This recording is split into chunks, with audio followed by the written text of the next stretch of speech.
যখন তুমি এই চিঠিটি পড়বে, আমি হয়তো আর থাকব না, কিন্তু আমার ভালোবাসাটা থাকবে বাতাসের মাঝে, তোমার হাসির ভিতরে, তোমার চোখের অশ্রুর পাতায়। আমার নাম অরণ্য, আর যে মেয়েটার কথা বলতে যাচ্ছি সে আমার কলেজের বন্ধু সাদিয়া। প্রথম দিনে বুঝেছিলাম এই মেয়ে আমার জীবনের পৃষ্ঠা লিখবে। তার হাসি, মনে হতো আকাশের সব তারা তার চোখে লুকিয়ে আছে। আমরা একসাথে স্বপ্ন দেখতাম, আমি চাকরি পাবো, ওকে বিয়ে করব, একটা ছোট সংসার করব। একদিন বলেছিলাম, সাদিয়া, আমি তোমাকে বিয়ে করতে চাই। সে বলেছিল, তুমি আমার আব্বুকে বলো আমি রাজি।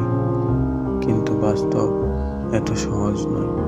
হঠাৎ খবর এলো সাদিয়ার বিয়ে ঠিক হয়েছে। 3 দিন ওর সাথে কথা বলিনি। চতুর্থ দিন ও ফোন করল, কাঁদতে কাঁদতে বলল, তুমি যদি আব্বুকে বলতে আমি কিছুতেই বিয়ে করতাম না।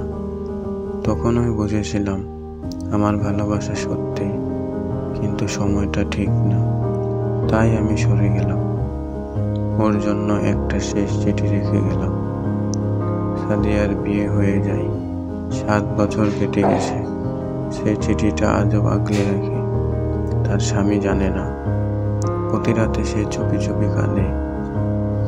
সে এখন সন্তান সম্ভাবা, হাসে, কিন্তু গভীরে একটা শূন্যতার জমি আছে। ভালোবাসা সব সময় হাতে ধরা যায় না।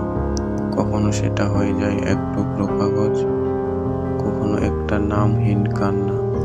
তুমি সুখী থেকো সাদিয়া, কারণ ভালোবাসা মনের দখলে না, ভালোবাসা মানে মুক্তি দেয়া। এই চিঠি হয়তো কখনো তুমি কাউকে দেখাবে না, কিন্তু জানবে কেউ ছিল যে তোমাকে নিঃস্বার্থভাবে ভালোবাসতো। আজ বাসে দূর কোথাও এক ফোঁটা চোখের জলে। ভিডিওটি কেমন হয়েছে প্লিজ কমেন্টে জানাবেন। সাবস্ক্রাইব করতে ভুলবেন না। ধন্যবাদ।